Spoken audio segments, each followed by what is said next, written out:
Okay, are you ready for an epic fight between two prehistoric predators? Well, hang on. Look at this creature. You know it. An ancient shark about 65 feet long that used to swim through the dark waters of the world's oceans and was so terrifying it had no enemies. Well, almost. Scientists have recently discovered the remains of another ancient predatory fish off the coast of Australia, a fish that lived around the same time as Megalodon. It was small, about the size of a dolphin, but it could pose a danger to the infamous shark.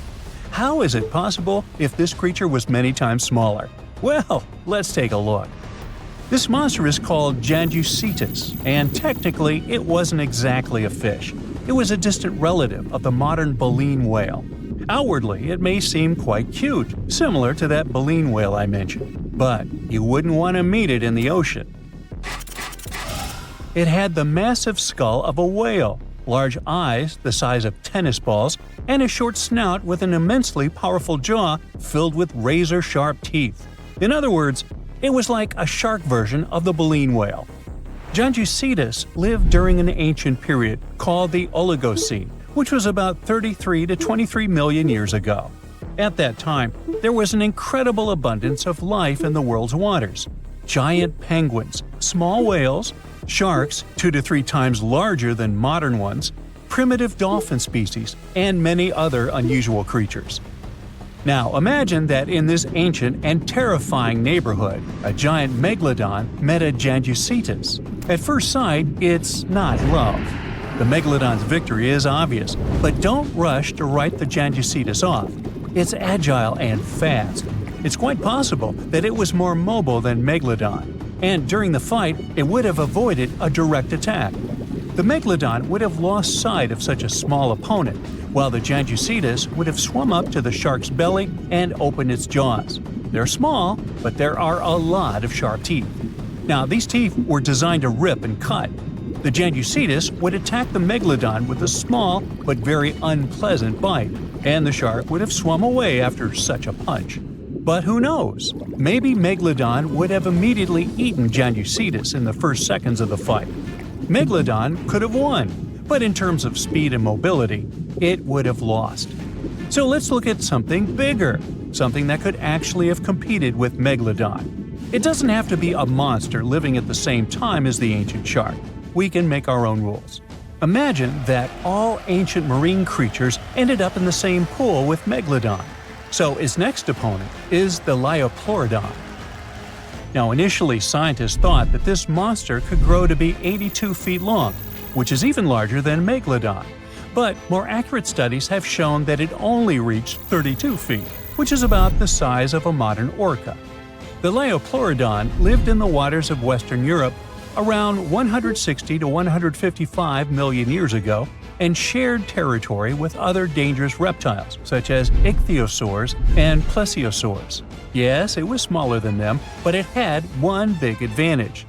The Liopleurodon possessed one of the largest jaws in the animal kingdom, which accounted for about 20% of the total length of its entire body.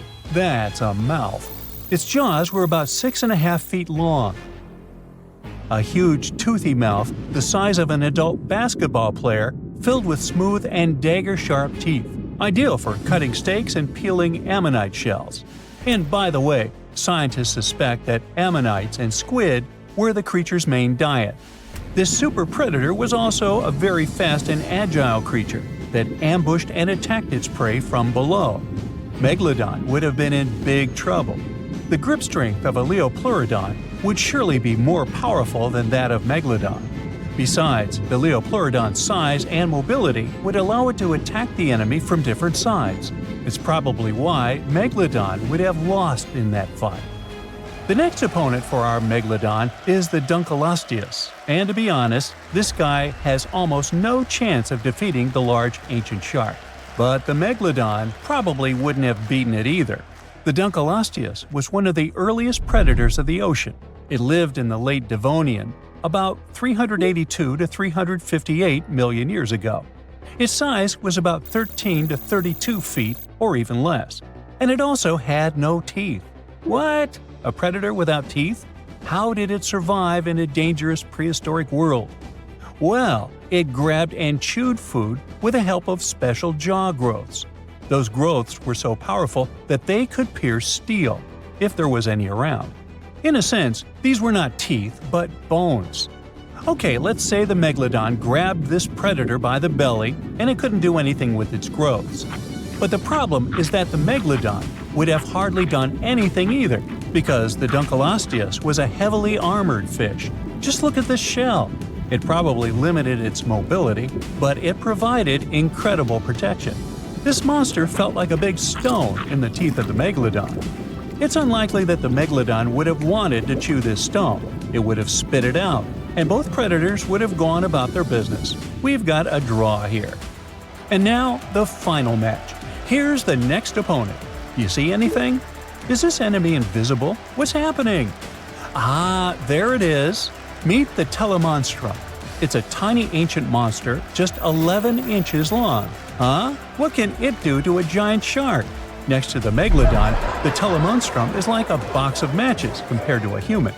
But if the megalodon had had a developed brain, like people do, it would have been very scared of this creature and would have immediately swum away.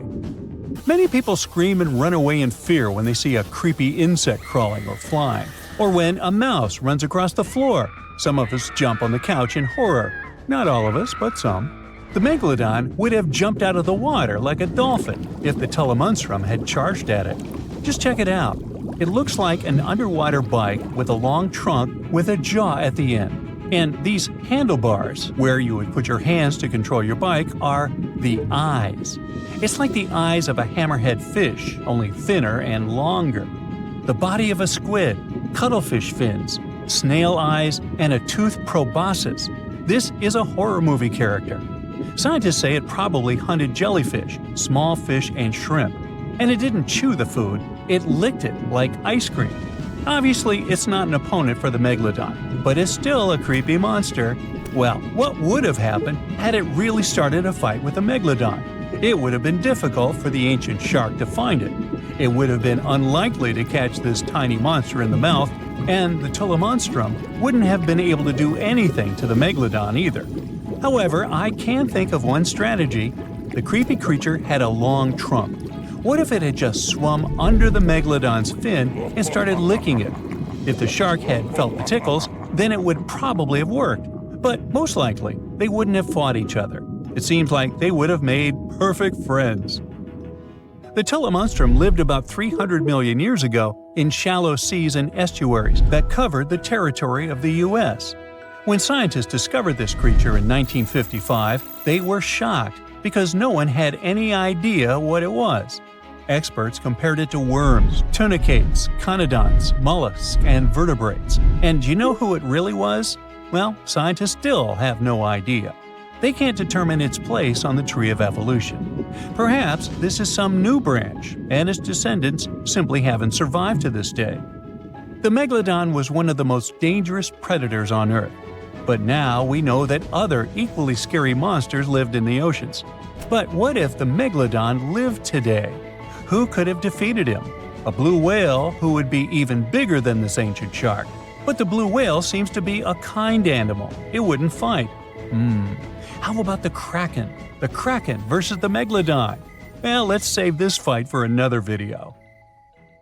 So imagine stumbling upon a creature so huge it could dwarf even the largest known marine animals today. Scientists discovered the fossils of this beast on England's coast and believe it once ruled the waves. The new species was named Ichthyotitan severnensis, but thankfully for me, scientists nicknamed it the Little Stock Monster. Its estimated lengths range from 72 to 85 feet long, almost as big as a blue whale. Megalodon can't even compare to this. It was only about 60 feet long.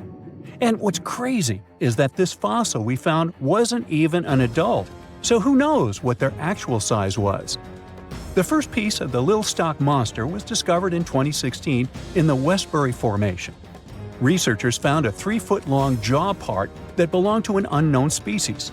For years, this single fragment had been driving them crazy because they had no idea what that animal was. Then, in 2020, a miracle happened, of sorts. A father with his 11-year-old daughter found the second piece of fossil on a beach. This discovery led to more findings. Finally, in 2022, the last piece of the literal jaw puzzle was found, buried along the Somerset coast. This leviathan belonged to the Shastasaurid family. Both the Lilstock monster and other Shastasaurids had one ancestor, so all the species in this family are super similar to each other. For example, all of them were the largest marine reptiles ever to exist. Although our Lilstock monster is much larger, most Shastasaurids could grow up to only 69 feet long, and it's possible that the Lilstock monster, when fully grown, would reach up to 100 feet or even more. Both of their bodies were just perfect for cruising the ancient seas. These marine titans were elegant and slender, with an elongated snout. Other marine animals at the time were smaller and looked more like dolphins. Shastasaurids had long paddle-like limbs adapted for efficient swimming. Their skulls show large eye sockets, which means they had excellent vision. If you were in the ocean, no matter what time it was or where you were hiding, they could spot you. They were also incredibly fast and could dive to great depths. Of course, all these things made them the most terrifying predators. They ate pretty much everything, including fish and squid, and you if you were there. They probably captured their prey like whales, opened their huge mouths, and literally sucked the fish in. What made the Lilstock monster especially scary is that it wins in the jaw competition. For other Shastasaurids, their jaws were a bit weaker, so they hunted smaller fish, kind of like today's orcas. They required vast amounts of food. This shows us that the Earth's Triassic oceans had rich, productive food webs. But the Lilstock monster has this unique feature. It could open its jaw almost 90 degrees upwards. It also had tons of powerful muscles around. Its jaws were horrifyingly strong.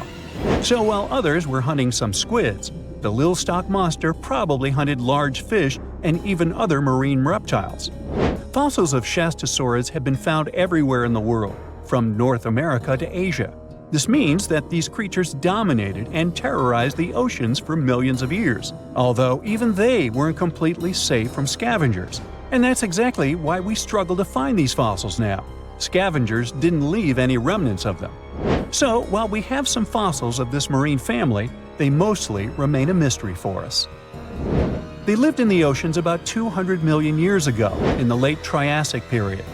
The Earth looked completely different back then. All continents were united in one Pangaea, a huge landmass. Some parts of this supercontinent were covered with lush conifer forests, while others were dry deserts and open prairies. It was before the famous Jurassic period, but there were already first pterosaurs and amphibians. It seems like those monsters were crazy resilient. The Triassic period was super unstable, but they survived through many changes in the environment. Well, until the last one. The Triassic extinction came out of nowhere. It was one of the Earth's big 5 extinction events. It wiped out almost all species on the planet, including these leviathans. It's still not clear what happened exactly, but it looks like there was a huge tectonic activity. Volcanoes in the oceans were going crazy back then. These massive volcanic eruptions have probably altered the climate and ocean chemistry, leading to the extinction of many species. Scientists have a theory that it might have happened because there was a rain of comets flying to our planet from the Oort cloud. This likely happens about every 200 million years or so. I wasn't around then, so I'm just guessing here. In any case, after the extinction, the Earth took some time to recover. Then it entered the famous Jurassic period. More terrifying sea monsters were on the way. One of them left us a colossal skull. This fossil is 150 million years old, and it also belonged to a sea beast from Jurassic times. They called it the Sea Rex. The name is very fitting. This monster could have broken a car in half with one bite. It was also discovered accidentally. A fossil enthusiast was walking along the Jurassic coast. This place is famous for having tons of ancient fossils, all because of the erosion and stormy weather. Typically, people find small spiral fossils here. However, this time, he discovered a giant sea monster fossil. Excited, he contacted scientists. They arrived at the spot right away and then had to carefully climb down a cliff to search for the rest of the skull. This fragment alone is 6.5 feet long. Turns out it's a newly discovered species of pliosaurs, giant predators of the ancient seas. Pliosaurs were among the largest marine predators ever. Some of them grew up to 40 feet long. They used their huge teeth to snatch and devour prey, including other reptiles. Well, at least those creatures are far gone. But what about the horrors that still live in our oceans? Recently, biologists discovered the world's longest animal, the one that's still alive to this day. They found it off Australia's coast, on the Gascoyne coast, a very mysterious and unexplored place. There, underwater vehicles stumbled upon a frightening 150-foot-long siphonophore. That's twice as long as many blue whales and 3 times as long as a humpback whale. Doesn't it kind of look like one of those toy string worms? But this creature isn't friendly at all. It's a string-like deep sea predator. What's even more scary is that this isn't actually one creature. It's a colony of small clones working together as one. Basically, collective consciousness. Ooh, Borg. Together, they stretch out like a single long string in the water. This creature might be the longest siphonophore ever found, and it was discovered at a depth of around 2,000 feet. Siphonophores, similar to jellyfish, capture their prey by dangling stinging tentacles in the water. When their tentacles touch small crustaceans and fish, they get paralyzed, and then they're reeled up to the colony's body. Expeditions to Western Australia's underwater canyons were definitely worth it. Together with that siphonophore, scientists have discovered up to 30 potential new marine species. Among them were a new octopus or squid, a long-tailed sea cucumber, glass sponges, and giant hyroids, colonies of animals resembling upside-down jellyfish. None of them have been seen before in Australia. But most of them weren't as scary as the one that was recently discovered in the Gulf of Mexico. This creature is straight out of a sci-fi thriller, a 26-foot-long mangapinna squid or bigfin squid. It was discovered near an offshore oil rig at a depth of more than 7,800 feet. It has incredibly long elastic tentacles, which can be 15 to 20 times longer than its body. It holds them at right angles to its body, making it look even creepier, almost as if it has elbows. And yes, it's another deep-sea predator. These 10 tentacles probably help the squid trap their prey and drag it onto the seafloor. We barely know anything about this extraterrestrial-looking creature because they're very hard to find and study. And if you think their tentacles are awful, just check out these creatures with 20 arms. This thing looks like a facehugger. This new species is lurking in the frozen depths of Antarctica. Experts were searching for cryptic sea animals known as Promachocrinis, or Antarctic feather stars. They're kind of similar to starfish and sea cucumbers, but have an otherworldly appearance and can live up to 6,500 feet below the surface. It's called the Antarctic strawberry feather star. Despite its pretty name, its appearance is anything but cute. It has a bizarre strawberry-like body from which 20 spindly arms branch off. Its coloring ranges from purple to dark reddish, and the arms all have different lengths and thickness. Who knows how many more of such scary creatures we'll discover in the future? What's the scariest predator under the ocean? The crocodile? I don't think so. Loch Ness Monster? Please, it never existed. How about the Kronosaurus? Well, it is extinct, but you might be onto something. Let's take a look at what it'd be like if these creatures were still around today. First things first, what on earth was it? The Kronosaurus was a marine carnivore that lived in the cool, high-latitude Eromanga Sea. It covered vast areas of inland Australia between 90 and 120 million years ago, during the early Cretaceous period. Near-complete fossils of the creature were also found near Colombia, which is a country that has a noted connection to prehistoric reptiles and turtles. This fact makes it extremely possible that the monster I'm about to describe existed worldwide. You might have heard saurus and thought, oh, it's a dinosaur. But these were actually reptiles. They were the largest member of the Pleosauroidea family, referred to as plesiosaurs. Fossil evidence suggests they weighed over 20,000 pounds and were roughly 30 feet in length. Just to put that in perspective, the longest crocodile ever measured was a saltwater crocodile by the name of Lolong from the Philippines. It was 20 feet in length and weighed just under 2,500 pounds. and that's still 10 feet shorter and incredibly lighter than the average Kronosaurus, making the crocodile seem like nothing more than a glorified goldfish in comparison. Despite its terrifying length, the most physically daunting feature of the Kronosaurus was its head. Its skull was about 8 feet long, which was actually proportionally large given the size of its body length. Anything that was unfortunate enough to end up inside the Kronosaurus's mouth may have been given false hope. After all, the teeth of the beast weren't actually that sharp. On second thought, I take that back. I wouldn't feel confident around a toothless snake, let alone being inside the mouth of this monster. But it's true that the Kronosaurus's teeth weren't sharp, especially when compared to other carnivorous reptiles, such as crocodiles and alligators. The teeth of this prehistoric sea creature were instead conical. This means that they were cone-like in shape. Unfortunately, this lack of sharpness didn't make them less dangerous.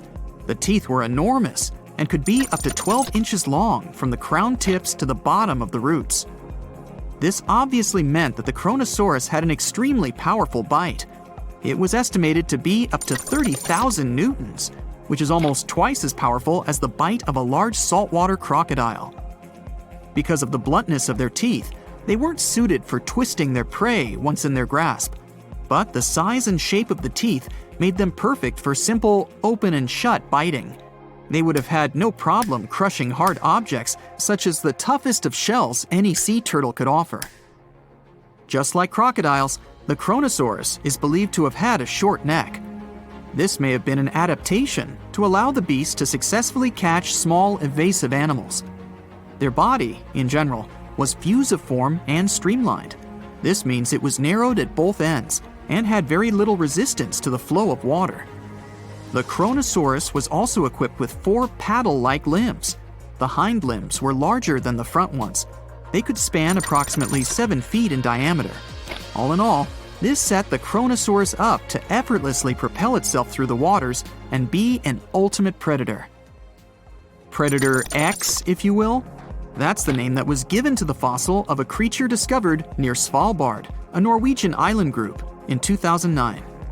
The fossil was identified as a 50-foot-long, 100,000-pound monster with a bite force of 33,000 pounds per square inch. This might be the highest bite force of any known animal. Although Predator X is yet to be classified as any specific type of animal, it was definitely a plesiosaur like the Kronosaurus. And even if it wasn't Predator X, the Kronosaurus was still most definitely a ferocious titan when it roamed Earth's oceans. The Kronosaurus actually got its name from the Greek mythological figure of Cronus, the father of Zeus.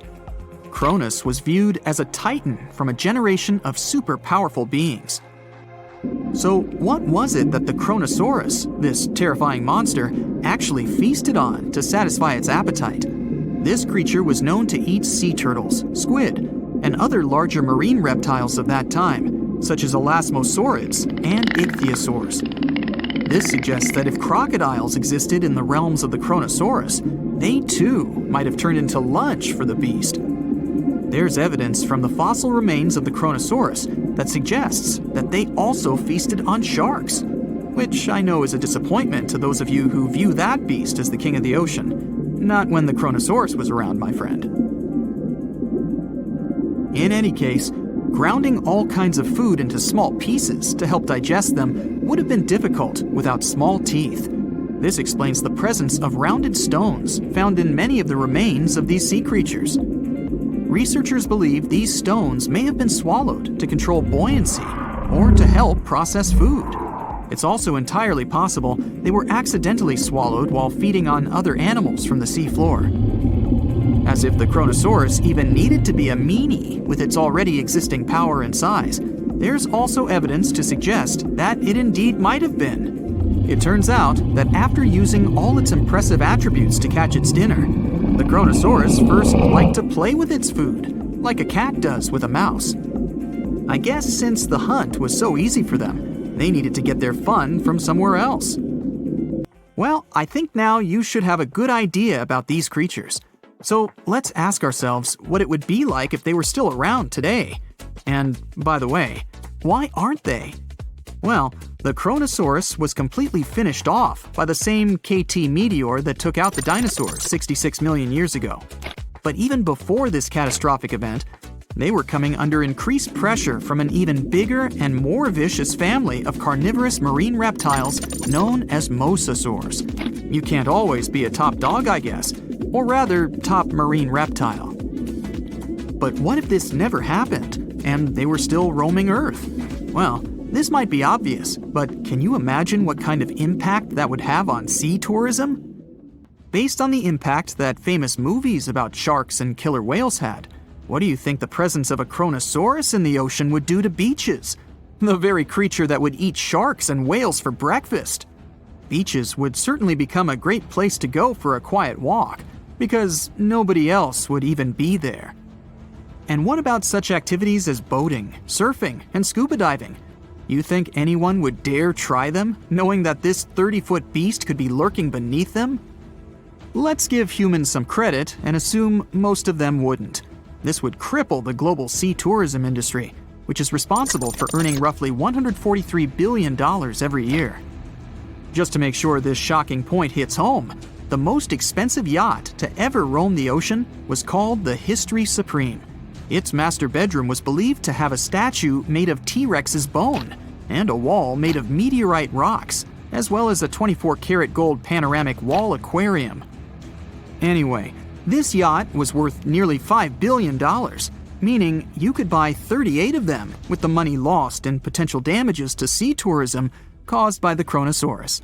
I'm sure that the yacht's owner was happy the beast never made an appearance in their luxurious aquarium. So luxurious, in fact, that some people believe the History Supreme, reportedly owned by some business genius from Malaysia, never even existed. Rumor has it that it was simply an elaborate hoax fabricated by the supposed designer. Anyway, I don't think the trouble would just stop there. People could actually be in serious danger, regardless of being near the ocean or not. No, I'm not about to tell you that this thing would grow legs, adapt to living on land, and start picking us off one by one. At least, I hope not. I'm just going to point out the damage that the Kronosaurus would inflict through its devastating impact on sea trade. In America, ocean transit accounts for 76% of national trade. On top of this, more than 100 vital pharmaceutical products originate in the sea. I'll also state the obvious and point out that the ocean is a huge food source for us humans. The presence of the Kronosaurus could have a great impact on our relationship with the ocean, something we usually take for granted. You have an hour before you take your last breath, even though just a second ago you were perfectly healthy and nothing posed any danger to your life. Well, the good news is your life can still be saved. Effective antivenoms are available, but if you choose to neglect the sting, you'll bite the dust for sure. This camouflage artist is the world's most lethal fish. In total, there are around 1,200 venomous fish on our planet, but the stonefish is the toughest one. They've got 13 dorsal fins that can inject extremely poisonous venom. Remember I mentioned camouflage skills? It's the main twist to this story. You see, unlike sharks or any other predator fish, the stonefish won't attack you. It's not a predator, it's prey. So, to stay safe, it needs to somehow protect itself. Thus, it developed a super skill of turning into a stone, sort of. So, if you ever get stung by this guy, it's not because it's aggressive, it's because of an unfortunate course of events. Most people had this unpleasant experience just because they accidentally stepped on a stonefish while it was pretending to be a stone or coral on the bottom. As you might have guessed, something that can easily pretend to be a stone doesn't exactly look cute. These guys are scaleless, their skin is covered in multiple warts, and they are multicolored. You can see shades of gray, brown, and patches of orange, red, and yellow. Sometimes they can even be covered in algae. They occupy quite a large territory in the Indo-Pacific Ocean, which means they're everywhere, from Mauritius to Queensland in Australia. Okay, we're going to need a disclaimer here. This fact is very sensitive, but if you want to live your life long and healthy, I suggest you don't skip it. This is a fly. Pretty harmless and definitely way less powerful than you, a human being, are. Yet, chances are that this gentle buddy can destroy your body. Now here's how the story goes. Some time ago, a lady from the UK decided to go on a cool trip to South America. Sounds exotic and not banal at all. Rochelle, who was 27 back then, went to Peru with her boyfriend. When she got back to her home country, she started having severe headaches. She couldn't understand what was going on. Then, half of her face felt terrible discomfort, and suddenly, some weird sound in her head started haunting her. One day, she went to bed, only to wake up the next morning to see that her pillow was soaking wet with some weird liquid. Not blood, not water, just some substance. She rushed to the hospital, where doctors said she had an ear infection. But when doctors looked closer, they saw a hole in her ear canal. It was around half an inch big, but it was swarming with maggots. Yeah, ooh. Now, Rochelle was lucky. The emergency brain scan showed no major damage whatsoever. The eardrum, blood vessels, facial nerves, they were all right. The big question was how to make the maggots leave poor Rochelle's ear. We all get it, it's pretty tight inside the ears, and even small forceps weren't very helpful. So to save the lady, the doctors decided to use olive oil. They expected the maggots to drown, and indeed 2 maggots did. Yet there were 8 more. The most horrifying thing was that the lab analysis showed that a New World screwworm, that's the official name of the fly that interfered with Rochelle's health, had laid eggs in the ear canal that the maggots were chewing. But how on earth did this happen? Well, while she was on vacay in Peru, she once walked through a swarm of flies. One of them got into her ear. She shooed it away, but it had more than enough time to lay eggs inside. Doctors helped Rochelle evict the unwanted guest, and luckily, there won't be any long-term consequences. But we all get it that it could have been much worse. Now, I don't need to tell you that caving is extremely dangerous, do I? Back in June 1990, a man called Gary Lutz took his sons, Buddy and Tim, on a spelunking adventure to West Virginia's New Trout Cave. He packed food, water, and spare headlamps. But here's where he messed up.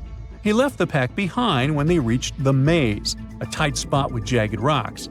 He figured they'd grab the supplies before their headlamps ran out of charge. Oops, bad move. The boys' headlamps went dark soon after, and their attempts to backtrack got them lost. Then, Lutz's headlamp ran out of charge too, plunging them into total darkness. For 5 horrific days, they had no food, no water, and no light. They started coughing up cave dust and hallucinating from dehydration.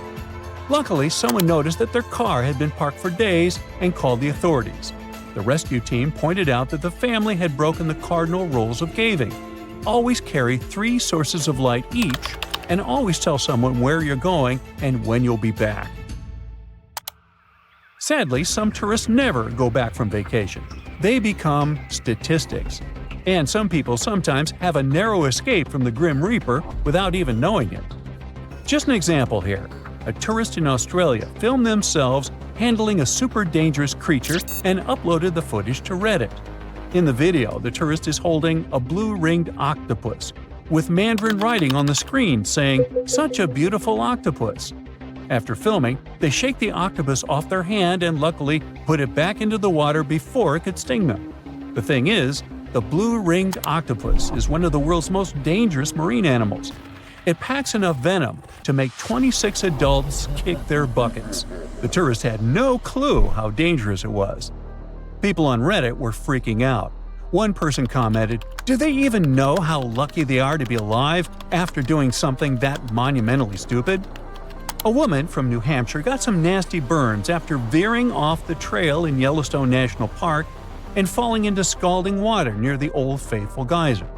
The 60-year-old, along with her husband and their dog, had left the safety of the boardwalk and was walking off the designated trail near Mallard Lake Trailhead when she broke through the thin crust over the water.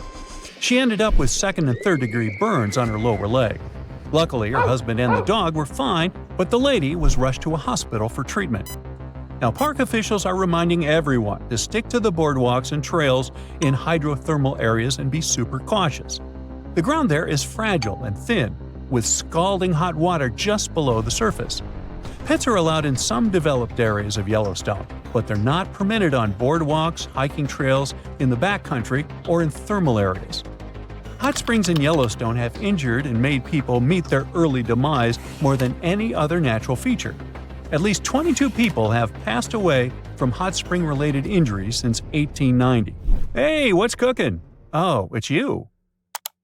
Jumping off a bridge into a river filled with crocodiles. What could possibly go wrong? Turns out, a lot. One New Year's Eve, Australian tourist Aaron Langworthy decided to try bungee jumping off a bridge that connects Zimbabwe and Zambia, right near Victoria Falls. It's a 360-foot drop of pure adrenaline. But for Langworthy, things went sideways when her bungee cord snapped, sending her plunging into the Zambezi River, which is known to be home to plenty of crocodiles. Now, Erin herself says it was a miracle she survived. When she fell, she blacked out on impact and felt like she'd been slapped all over, but the cold water shocked her back to consciousness. Now, it's easy to judge tourists for taking risks like this, but bungee jumping has been a thing at this spot for over a decade, drawing more than 50,000 tourists each year and bringing in much-needed revenue for both Zimbabwe and Zambia. The authorities claim bungee jumping is safe. The probability of an accident like Erin had is 1 in 500,000 jumps. So I think Erin should go buy a lottery ticket. Now, the Mariana Trench is the deepest and probably the most enigmatic place on Earth, whatever that means. Bizarre creatures, such as deep-sea anglerfish, frilled and goblin sharks, barrel-eyed fish, hatchet fish, live in a crescent-shaped trench in the western Pacific. Just 3 people have ever descended down the Challenger Deep in the southern end of the Mariana Trench. There, at a depth of almost 11,000 feet, vents are bubbling up carbon dioxide and liquid sulfur. Mud volcanoes erupt under the pressure 1,000 times greater than at the surface. And so, it's no place I want to go. So bye! Get back in there. Alright, since you clicked, yeah, you're about to visit places no less mysterious and creepy than the Mariana Trench. Your first stop is Mexico, the Yucatan Peninsula to be precise. See those bottomless sinkholes filled with crystal clear water? It's fresh water that overlies salt water seeping from the sea. The sinkholes are called cenotes. The Mayans believe these natural wells were the gateways to the underworld. Thousands of cenotes, created by collapsed limestone bedrock, form one of the world's longest underwater cave systems. You can easily get lost in this tangled, mysterious network. Now it's time to visit the Caribbean. There, you'll get to a depth of almost 8,000 feet to see the Van Dam vent field. The hydrothermal vents fire out streams of muddy, scalding water with a temperature reaching 400 degrees Fahrenheit. That's almost enough to bake a pizza. These mounds are made of talc, a substance you can find in baby powder.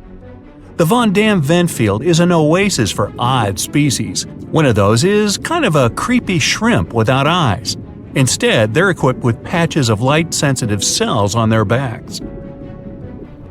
Now, you don't have to travel far away. The next enigma on your list is also in the Caribbean. Just off the coast of Belize, there is a giant sinkhole. It's also blue. Yep, that's the Great Blue Hole. The thing is about 1,000 feet across and more than 400 feet deep. Once, a long time ago, this hole was a cave until rising waters filled it, making it collapse in on itself. The deeper you descend into the Great Hole's crystalline waters, the darker it becomes. You see tons of stalactite-filled caves, but don't even try to enter them unless you want to get hopelessly lost. Once you reach a depth of 50 feet, you notice the water shimmer. That's the invisible line dividing the sinkhole's salty top from the freshwater abyss. Time to get out of there. Who knows what you might come across in the murky depths? Your next destination is off the Pacific Northwest coast. Almost 500 streams of methane bubbles were discovered there several years ago. Because of the bubbles, the vents got the name champagne seeps, which sounds better than the fart spas. Scientists are still puzzling over this phenomenon. Where does the methane come from? Underwater cows? Why is its temperature warmer than that of the surrounding ocean? And most importantly, what would happen if you managed to light a match somewhere near a large bubble? Methane is a highly flammable gas, and setting a methane bubble on fire Well, you get the picture. And now you're off to Iceland. The plan is to dive into Silfra, a fissure filled with pure glacier water. This 206-foot deep crack is the only underwater place on the planet where you can touch 2 continents at once. The deeper you go, the darker it becomes. The rocky landscape looks otherworldly. Divers who dare to visit this incredible place risk having their gear frozen, getting hypothermia, or not surviving whatsoever. After all, the water temperature in Silfra Fissure is about 35 degrees Fahrenheit year-round. Your next destination is Scotland. Okay, cue the bagpipes. If you dive in the Gulf of Corryvreckan, a narrow strait between 2 islands, you'll see massive underwater rocks and deep holes. They create the 3rd largest permanent whirlpool on the planet, the Corryvreckan Maelstrom. The water moves through the strait at breakneck speed. It hits the underwater rocks, and the place looks like a pot with boiling water.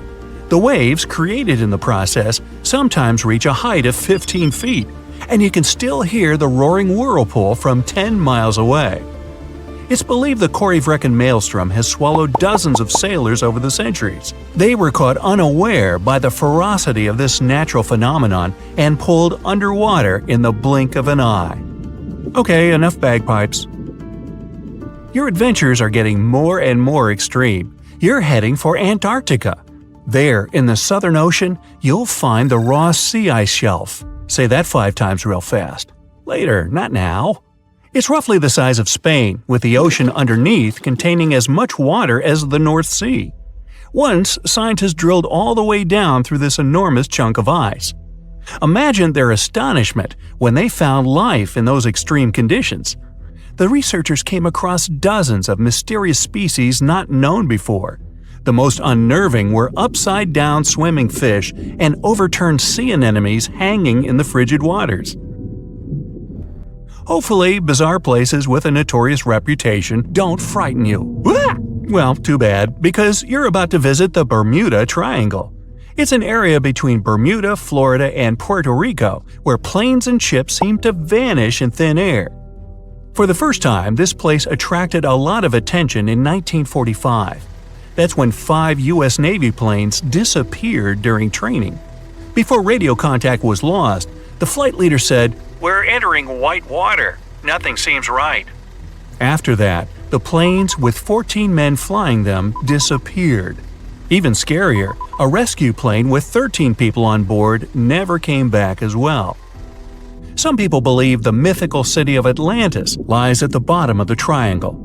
They claim its inhabitants use extraterrestrial technologies to sink ships and crash airplanes. Others blame rare and unexplored natural phenomenon, for example, magnetic anomalies, or massive pockets of flammable methane gas. There we go again.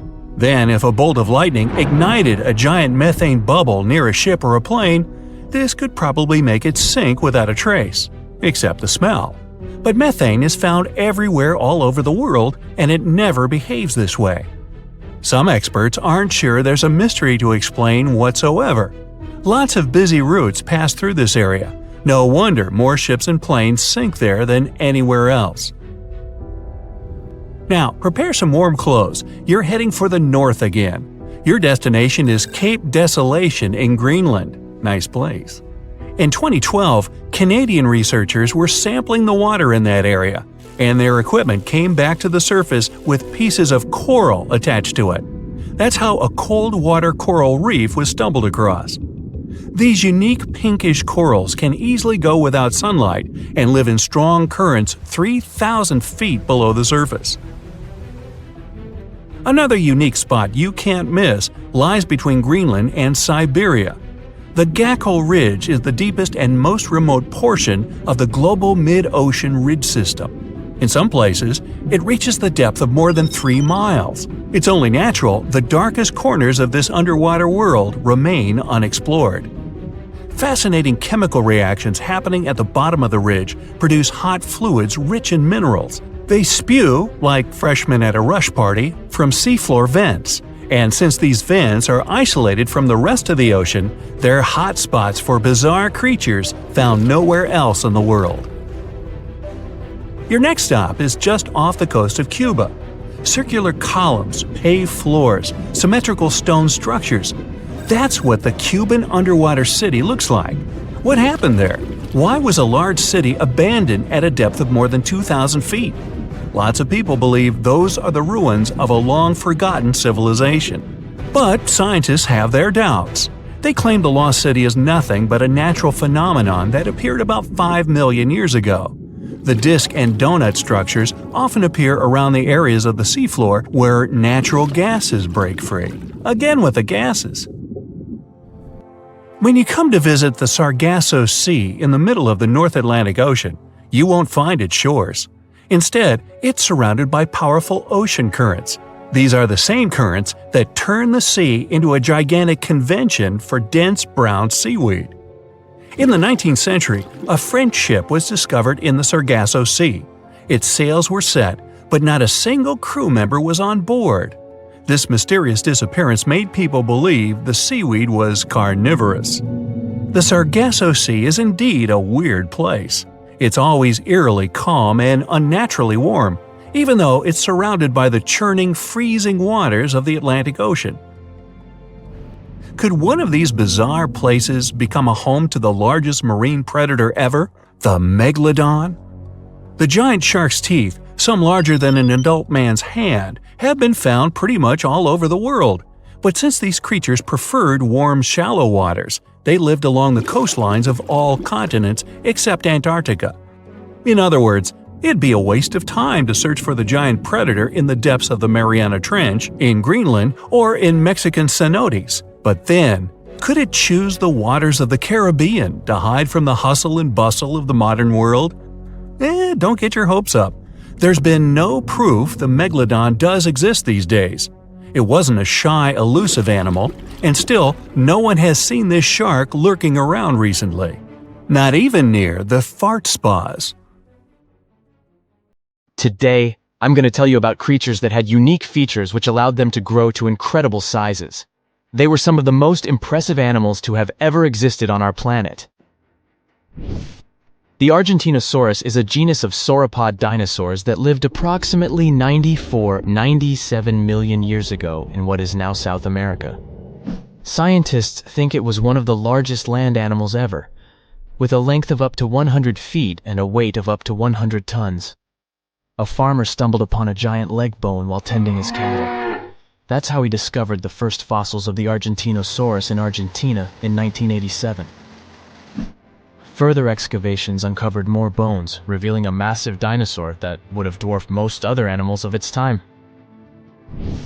The Spinosaurus, meaning spine lizard, is a genus of theropod dinosaur that lived around 97 million years ago in what is now North Africa. It is believed to be one of the largest carnivorous dinosaurs to ever exist, with a length of up to 60 feet and a weight of up to 23 tons. The Spinosaurus is known for its distinctive elongated sail-like structure on its back. It was likely used for thermoregulation. It also had long crocodile-like jaws that were lined with sharp teeth. This allowed the creature to catch and eat large prey, such as fish, crocodiles, and other dinosaurs. The first fossils of the Spinosaurus were discovered in Egypt in 1912. The sperm whale, Physeter macrocephalus, is a species of toothed whale that is the largest toothed predator on Earth. It also has the largest brain of any animal species. It is found in oceans all over the world and can dive to depths of up to 7,000 feet in search of food. You can easily recognize sperm whales by their massive, block-shaped heads, which can measure up to 1/3 of their total body length. They have dark brown or grayish-blue skin and a distinctive wrinkled appearance. The Titanoboa is an extinct genus of a giant snake that lived approximately 58 million years ago. It is considered to be the largest known snake ever. It could grow up to 42 feet and weighed around 2,500 pounds. The first fossils of the Titanoboa were discovered in a coal mine in Colombia in 2004. This discovery meant a lot because it provided insights into the size and behavior of snakes during the Paleocene era, as well as the overall climate and ecosystem of the time. The blue whale, Balænoptera musculus, is the largest animal on Earth, measuring up to 100 feet in length and weighing as much as 200 tons. These marine mammals are found in oceans all over the world and can live up to 90 years. Blue whales have a long, streamlined body that is usually blue-gray in color with mottled patterns. They have a small dorsal fin and 2 pectoral fins that are about 1/3 the length of their body. Blue whales feed on tiny shrimp-like creatures called krill, and they eat a lot. A single adult blue whale can eat up to 8,000 pounds of krill in a day. The Leadsichthus is an extinct genus of large, bony fish that lived during the Jurassic period, approximately 155 million years ago. It is believed to be one of the largest fish that have ever lived. Some estimates suggest that it could grow up to 55 feet in length. The first fossils of Leadsichthus were discovered in England in the 19th century, and more recent discoveries have been made in other parts of Europe, South America, and Africa. Despite its enormous size, the Leadsichthus was a filter feeder, similar to modern-day whale sharks, and likely fed on plankton and other small organisms. The creature did it by simply swimming with its enormous mouth open, filtering water through its gills. The pterodostro is an extinct species of flamingo-like birds that lived approximately 35 million years ago. They were relatively small birds with a wingspan of about 2-3 feet. And they were known for their distinctive long, narrow beaks equipped with comb-like structures used for filter feeding. The pterodostro lived in shallow bodies of water, like lakes and lagoons, and mostly fed on small crustaceans and other tiny organisms.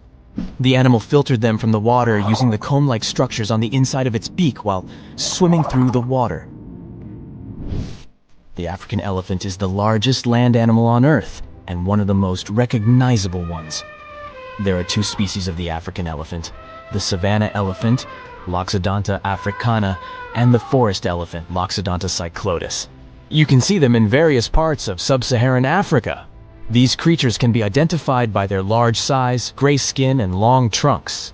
African elephants can grow up to 13 feet tall and weigh up to 14,000 pounds, depending on the species and gender. There is a place deep in the ocean where pressure is 1,000 times stronger than that we're used to at the surface. This force is enough to turn an unprotected human into dust instantly. Well, maybe more like mud. Anyway, that's why explorers need some serious preparation and equipment to survive in such extreme conditions down in the Mariana Trench. It is as wide as 20 national malls in Washington, D.C., and about 1/5 as long as the diameter of Earth. People who went all the way down describe it as a chilly, quiet, and very peaceful place. They saw a bright blanket of red and yellow rocky outcrops, and there was a whole variety of unique, small, translucent animals. The popular myth is that more people have gone to the moon than to this deepest place on Earth is not true, though. In total, 24 humans flew to the moon, and at least 27 brave souls dove down to the Mariana Trench. Most of them were explorers and not proper scientists. They just go there for the thrills and also to collect video evidence of different wildlife, geological formations, and human-made objects. Humans started traveling around space and into the ocean depths at around the same time. The first moon landing was in 1969. And the first person to go down the Challenger Deep, the deepest part of the Mariana Trench, did so in 1960. This unusual location got its name after the British ship HMS Challenger, which first located this massive drop in the ocean floor at the end of the 19th century. It would take 8 more decades before the first human went down to it. Explorers didn't manage to do it in a conventional submarine. They used a type of submersible called a bathyscaphe. The Swiss oceanographer Auguste Piccard designed his own in 1953. 7 years later, the submersible managed to do the impossible. It had reached a depth of nearly 36,000 feet. But what explorers saw was merely a fraction of the trench's full size. The fact that it is so huge of the Mariana Trench is just one of the reasons why it's mostly unexplored today. The absence of light is another major issue. Sunlight is incapable of reaching such profound depths, so the entire trench from top to bottom lies in absolute darkness. Because of such conditions, the ecosystem is a lot different than the shallower regions of the Pacific. This puts immense pressure on marine wildlife. Yeah, the pun is intended. Another reason why it's so challenging to survive there is the temperature. Water freezes at 32 degrees Fahrenheit. At the bottom of the Mariana Trench, the ocean is just a couple of degrees above freezing. One of the factors that hasn't let this area turn into a giant icicle is the fact that salt water has a slightly lower freezing point. The other reason is geothermal energy that warms the ground at the bottom of these just enough for it not to freeze. That's why submersibles need to have proper insulation to navigate these icy conditions. When they reach the bottom, researchers find out that this desolate and harsh climate is home to several animal species. They encountered arrow-toothed eels, snailfish, and spoonworms at various depths. There were even strange-looking translucent sea cucumbers and shrimp-like amphipods. The biggest surprise was microbial mats thriving on methane and hydrogen from the mud. Among the species, the Mariana snailfish looks like a master of the environment that can go farther and deeper into the trench to feed on prey than its competitors. Despite its seemingly fragile appearance, the snailfish has adapted to withstand extreme pressures, a superpower it wouldn't be able to survive without. The exotic life forms that live deep down aren't normal-sized, since deep-sea gigantism makes them grow significantly larger than their counterparts in other ecosystems. One example is the giant tube worm, which can be 6 feet long. Science has a hard time explaining the exact cause of this form of gigantism. Thermal vents are just one of the possible explanations. All of these factors might help explain the huge time gap in researching the Mariana Trench. The first successful dive after the 1960 expedition came only in 2012. That's when the famous Canadian film director James Cameron went down in the Deep Sea Challenger. Because few scientists have gone that deep before or after Cameron, there is no map of the deepest point on our planet. We know very little about the oceans that cover 2/3 of the Earth's surface. Researchers have mapped out only 5% of them so far. Science still has a lot to discover in the Mariana Trench and other unexplored places on our planet. The Amazon rainforest stands as the best example of the world's most unexplored regions. The list of reasons why this part of South America is unknown starts with its wildlife. Jaguars, anacondas, piranhas, black caimans, and Brazilian wandering spiders are just some of the creatures that pose a risk for researchers. Relentless year-round rainfall induces heavy flooding. Add to all this some treacherous river currents, and you can see why scientists have mapped such a small percentage of the Amazon to date. In just one region of Brazil, near Peru, there are at least 14 tribes that have never had contact with the outside world. The national authorities intend to keep it that way. Isolation of these indigenous people is the best way to protect their future. The same goes for a remote island in the Indian Ocean. After the tragic tsunami of 2004, helicopters flew over North Sentinel Island to make sure its inhabitants were alive and well.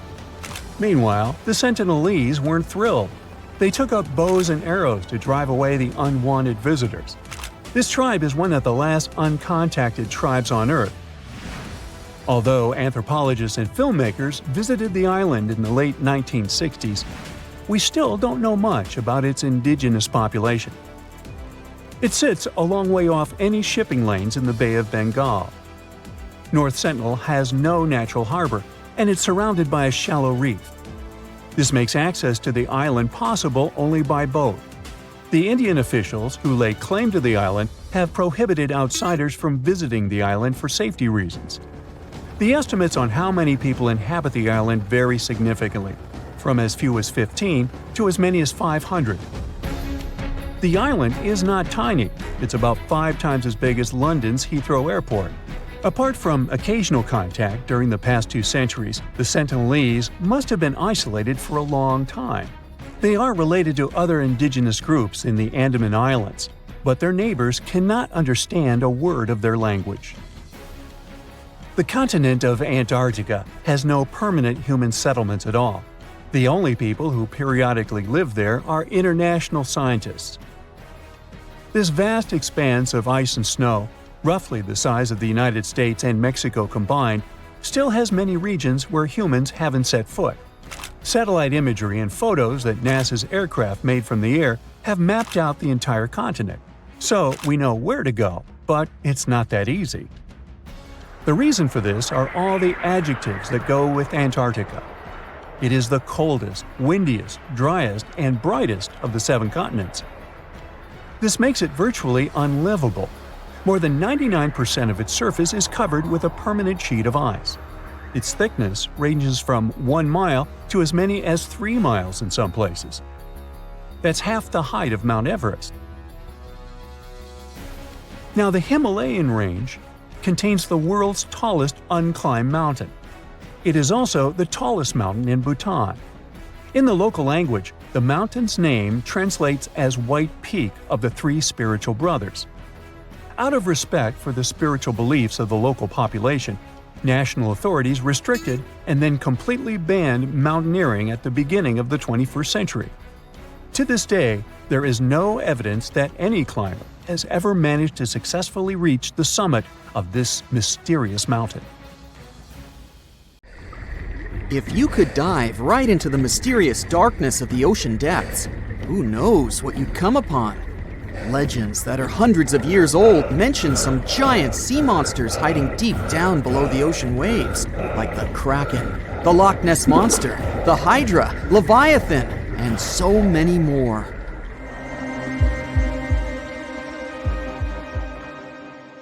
Okay, no one has ever seen such monsters, but there are still weird and unusually big sea spiders, squid, worms, and many other animals that grew way more than we'd expected. Take a look at the colossal squid from sub-Antarctic waters. It's around 14 times longer than the arrow squid that lives near New Zealand. And deep down in the Pacific Ocean, there's a sea sponge as big as a minivan. Oceans contain about 96.5% of all water on our planet. Up to 80% of all life on Earth we've discovered is under the oceanic waves. We haven't explored, mapped, or even seen more than 80% of the ocean. In fact, we've mapped Mars better than we have the ocean bottom. The pressure down there is insane, and it would make you feel like you're holding up almost 50 jumbo jets. And temperatures at such depths are extremely low. Conditions deep below the oceanic surface are harsh, so creatures that live there need to adjust. That's why many of them grew very, very big to survive. Creatures that live in cold, dark depths are so big because of a phenomenon called deep sea gigantism. The deeper you go below the oceanic surface, the less sunlight there is. That's why the temperatures drastically fall. The result of this is increased cell size and longer life of creatures. Also, these creatures don't have as much oxygen as the marine animals that live in shallower parts, and their food sources are minimal. Much of the food they get comes from shallower waters, and only a little bit trickles down to the deeper parts. And when there's not enough food, being large is an advantage. Larger creatures can move farther and faster to find something to eat. Their metabolism works slower. They don't digest the food that fast, so they can store food and conserve energy for hard times when they can't find anything to eat. They don't need to regulate their body temperature either, which also helps them save some energy, which they can then transfer to other body processes. They mature more slowly and later than those living in shallow waters. The majority of fish species that dwell in deep waters live 30 years or even more. Orange ruffy fish, on the other hand, live up to 150 years. This fella grows 24 feet in length and weighs up to 1.5 tons. But it grows to be so big for centuries. They start looking for partners when they're 150 years old, and they can also live this long because there are not so many predators at such depths. Also, there are no humans or other things that can disturb them or endanger their existence. At such depths, the environment is pretty stable, so many animals there are like living fossils, because they probably haven't changed in millions of years. The first 650 feet of the ocean's depth are considered to be the open ocean. The majority of the marine life we've discovered lives there, since that's the area the sun can still reach. And then, as you continue going deeper, you reach the twilight zone. It seems like nothing lives there. But at about 820 feet, you see a small oasis of ancient life blooming. For example, there are sea lilies, animals that have been living at such depths unchanged for millions of years. Coelacanths, another living fossil, have been living in the ocean for more than 360 million years. Hagfish haven't changed in a very long time either, for over 300 million years. This creature lives at depths of 5,500 feet. They evolved before the rest of the vertebrates, which is why this is the only living animal without jaws or a spine, even though it still has a skull. Deep sea creatures can't survive in shallow waters. They've evolved to live in depths under bigger hydrostatic pressure. Humans and other organisms that have internal spaces filled with gas would end up crushed if we could go to such depths. That's why deep sea divers always need to wear special dive suits designed for surroundings with higher pressure, even though they're not going that deep to the areas where these giants live.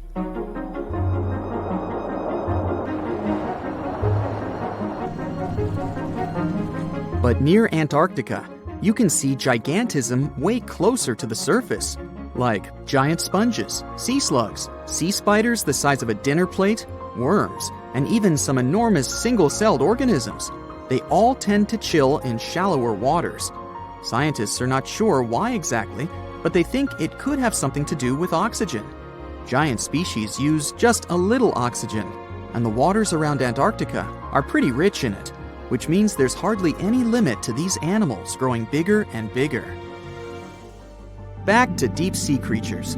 As mentioned, they had to adjust to strong pressure, so they almost don't have any air gaps in their body at all. They're mostly water-based, and since water is incompressible, which means it's not something you can compress, it helps them stay unaffected at such high pressure. But because of all that, if they were to go up towards the surface, they'd probably swell up, maybe even explode. Just look at the blobfish, the one that takes the title of the ugliest animal in the world. It looks normal deep down below the surface, where its natural habitat is. But when it gets up to the surface, where the pressure is 120 times lower, it changes its shape. The blobfish doesn't have a skeleton or muscles, so without high deep sea pressure, it ends up being all floppy and saggy. The dark oceanic depths are not just scary to watch, but to listen to as well. In 1997, scientists were trying to find underwater volcanoes located off the South American coast. During their travels, they recorded one of the loudest noises ever registered.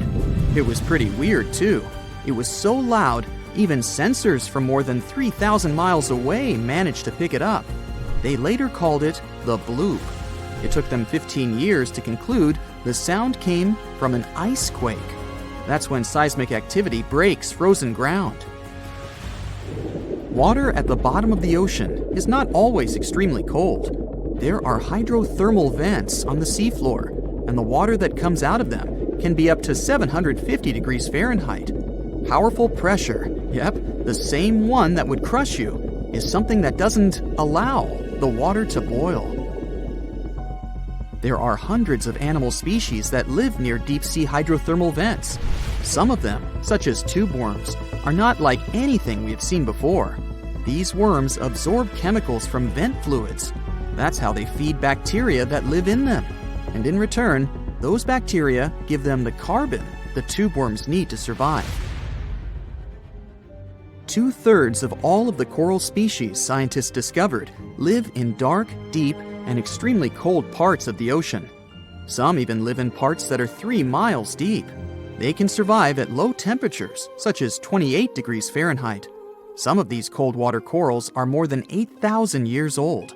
They form amazing structures that can rise up to 115 feet tall. The deep is not just a mysterious world of unusual creatures.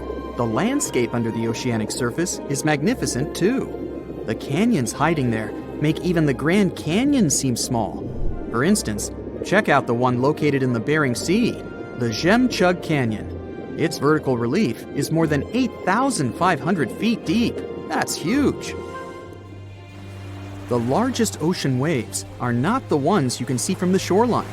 They occur under the surface, and they're called internal waves. They take place between two water masses that have different densities. They travel at speeds of thousands of miles per hour and can be 650 feet tall. It looks like a prehistoric creature that came from the time of dinosaurs. This scary beast is called the basking shark. It can grow up to 39 feet. People have only reported 3 of them in the past 160 years. The last sighting was in 2015, and before that, about 80 years ago. These sharks sometimes rise to the surface to filter out small animals, such as shrimps and other small crustaceans, when they want to have a nice, tasty seafood dinner. But when there isn't enough grub at the surface, they go down to the depths of almost 3,300 feet, where they tend to stay for months, which is something researchers discovered using satellite tags. Tag, you're it! Now, basking sharks like to spend their time in more temperate waters, but they can migrate long distances. They live across the globe, but in warm tropical or subtropical areas, they won't go near the surface because they're not fans of high temperatures. The lion's mane jellyfish is not that rare, but it's fascinating how large it is. It's the biggest among jellyfish species and the longest animal.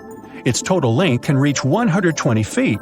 That's approximately 23 feet more than the longest blue whale scientists know about. The jellyfish has around 70 to 150 tentacles, and they all contain huge amounts of neurotoxins that can seriously harm you if you come in contact with the animal. But people don't usually come across this type of jellyfish because it rarely lives near the coast, preferring the open ocean. Generally, you can find the lion's mane jellyfish no deeper than 65 feet below the surface, where it dines on small fishes, zooplankton, and some other types of jellyfish. It uses its tentacles to catch its value meal. Hey, you want fries with that? The giant phantom jelly comes out of the darkness and depths of the ocean's midnight zone. Its sun-hat-shaped bell reaches over 3 feet across. This bell trails 4 ribbon-like mouth arms that can be up to 33 feet long.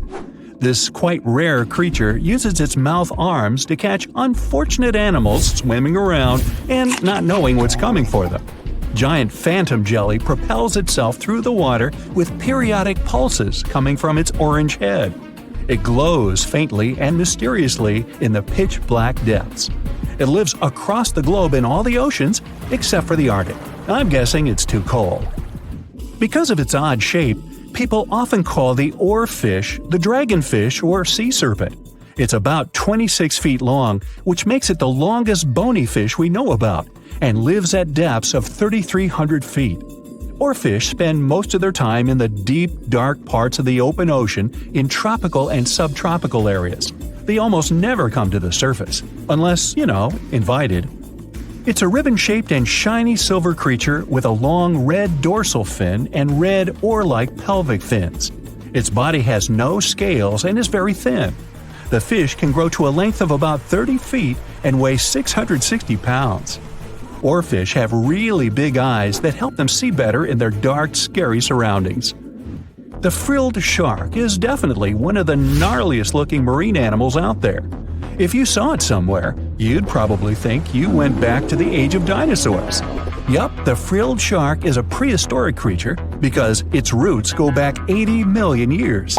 This living fossil can grow to be 7 feet long. It got its name from its frilly gills. Even though frilled sharks have the shark part in their name, they swim similar to an eel in a distinctly serpentine way. Its mouth is terrifying. Similar to the maw of the great white shark, it has 300 trident-shaped teeth lined in 25 rows. Hey, come a little closer, huh? Researchers discovered this creature in the 19th century, but people rarely see it, and no wonder.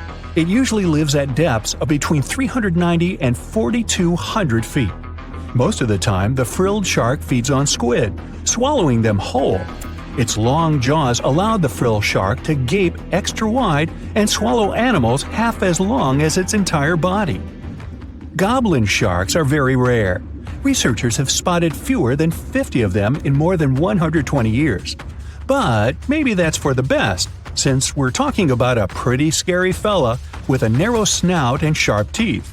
It's also capable of thrusting its entire jaw outward when it wants to catch something. Sounds familiar. As it's lurking through the dark depths of the ocean, a goblin shark sees a small squid that looks quite yummy. The dangerous animal inches toward the squid. When the poor creature notices the predator, it tries to dart away, but it's too late. The shark has already thrust its jaw the whole 3 inches out of its mouth. This jaw is connected to the flaps of skin the shark can unfold. This helps a lot because the goblin shark is a sluggish animal, so it's pretty hard for it to chase its food.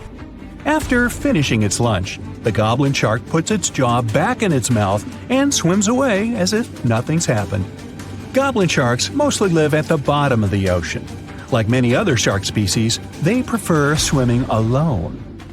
Here's a silver-colored creature with very rough skin. That's the ocean sunfish, with a total length of almost 11 feet. Its other name is mola. The ocean sunfish is the heaviest of all bony fish out there.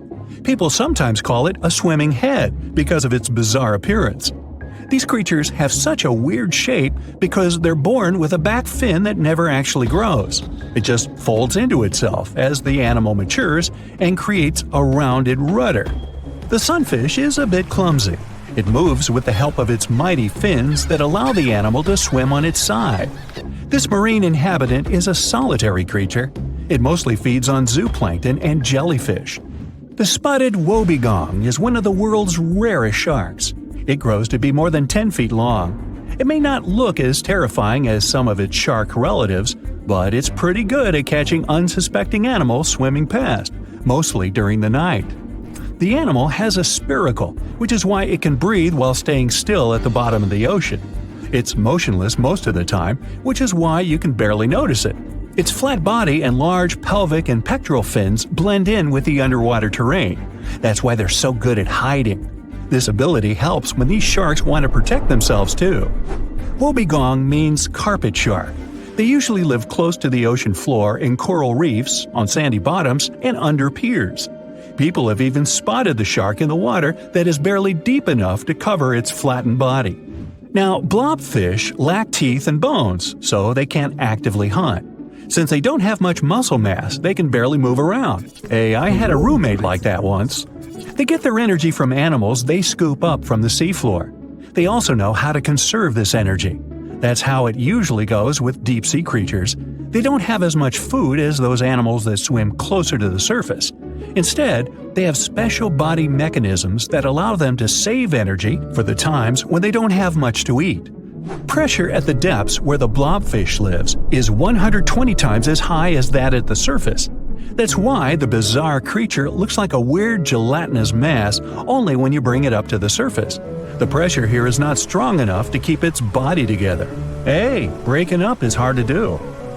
The white margin stargazer could compete with the blobfish for the title of the ugliest animal in the sea, don't you think? Now, this animal has eyes on the top of its head, together with an upward-facing mouth which the creature uses to hide itself in the sand. That's where it spends most of its time, with only its eyes protruding from the sand. It chills this way until some small animal passes by. It can lunge at its target incredibly quickly, literally within milliseconds. This creates a vacuum in the water that pulls in a crab, fish, or some other small, unfortunate animal. Another tactic involves venom. This fish has a venomous spine in its shoulder blade that helps with catching other animals and defending itself against enemies. Even though it's not related to the electric eel, the white margin stargazer can generate an electric shock as powerful as 50 volts. Ow! Most of the ocean is still shrouded in mystery, whether we're talking about dark corners or creatures that are hiding in the depths. But sometimes, it gives us a peek into scary things it hides in its cold, dark depths. Like when you hear on the news that there are some deep-sea creatures washed ashore after a powerful storm once again. Some just look weird. while others are real monsters that live at depths of more than 3,300 feet. The coldest and deepest parts of the ocean have created one specific phenomenon called gigantism. So, sea spiders, squids, worms, and many other animals, mostly invertebrates, or creatures without backbones, they're all way bigger and scarier than the versions we see in the more shallow areas. In the Pacific depths, you can see a sea sponge as large as a minivan. Or what about the colossal squid that lives in subantarctic waters and is nearly 14 times longer than the arrow squid, a type that mostly lives in New Zealand? Researchers found many of these underwater monsters in the abyssal zone of the ocean. Back in 2021, the researchers showed images of the giant phantom jelly. It was at a depth of 3,200 feet. Its tentacles were 33 feet long. Wow, I wouldn't like to face that one on the beach. It probably eats only small fish and plankton, but it can swim to depths of more than 21,900 feet. And down there, this giant jelly doesn't have enough food. How does it survive then? Scientists haven't figured it out yet. And there are even more questions related to the giant squid, the biggest one ever found. This monster is 43 feet long, with a weight of nearly a ton. Imagine if those tentacles would grab your car, or something like that. They would smash it like it was a toy. There's no light in the abyssal zone. Sun rays just can't penetrate that deep. So there's no algae or underwater plants there. Local animals mostly eat snow. Marine snow is not like the regular one you build a snowman with. It consists of any small flakes or remains that fall from the surface of the ocean. Maybe even some leftovers that animals up there couldn't eat. So it's not much.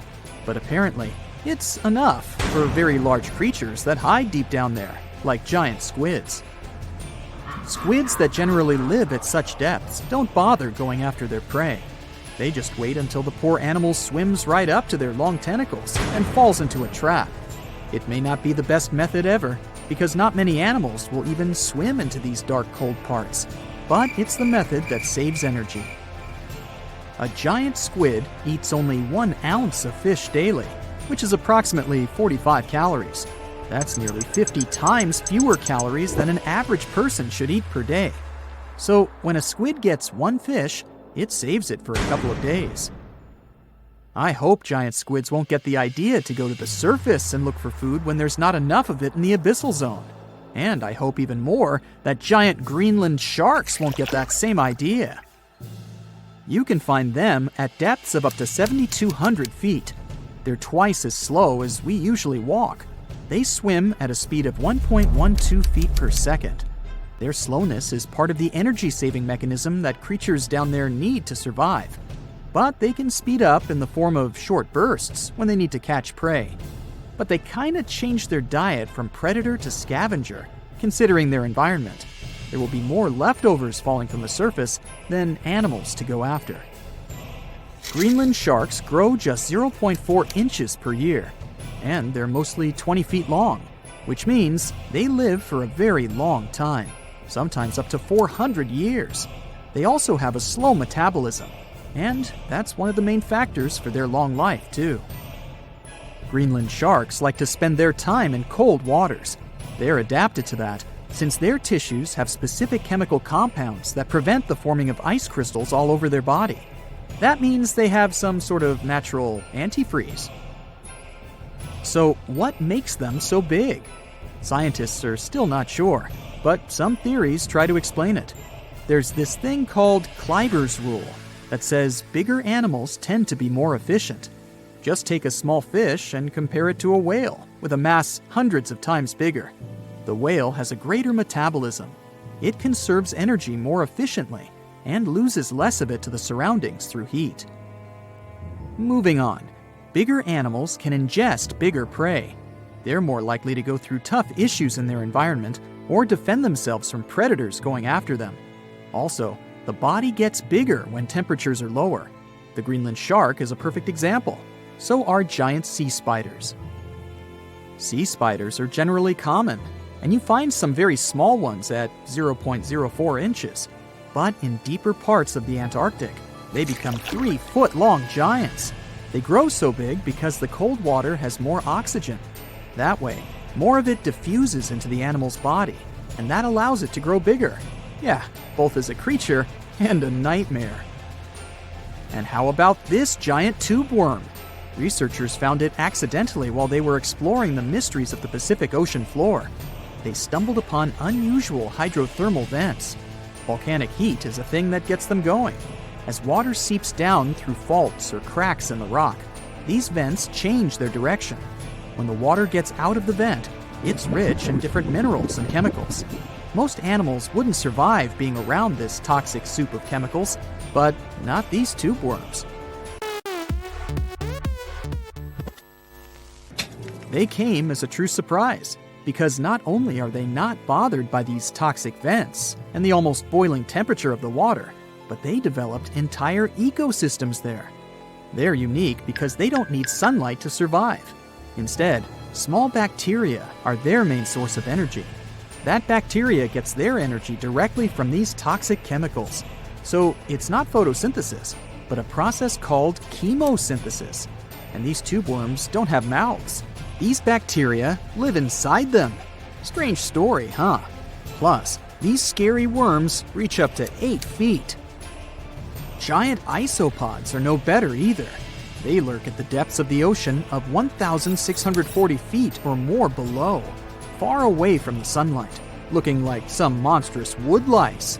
They spend most of their time on the seabed, hoping to find some food falling from higher levels of the ocean. Check out their small hooked claws at the ends of their legs. Isopods use them to remain more stable while moving around the ocean floor. Since there's no light, they have long antennae that help them feel their way around. These sensory antennas are about half the length of their body. Giant isopods have pretty big eyes compared to their body size, too. They can grow over 12 inches from head to tail. And these fellas are really patient. Remember how we said animals down there rarely get food? Sometimes they need to wait for years to get a proper meal. That's why their metabolism is amazingly slow. 5 years later. They can go for 5 years without eating anything. Imagine that. I get hungry just talking about this.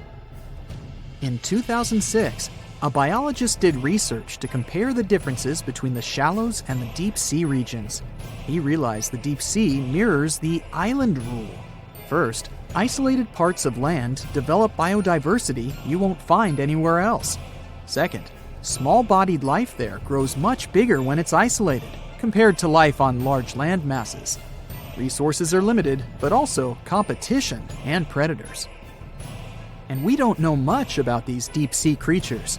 It's too expensive and too complicated to carry out such research, so we'll just wait for more raging storms to show us at least part of the monstrous world cold ocean depths hide.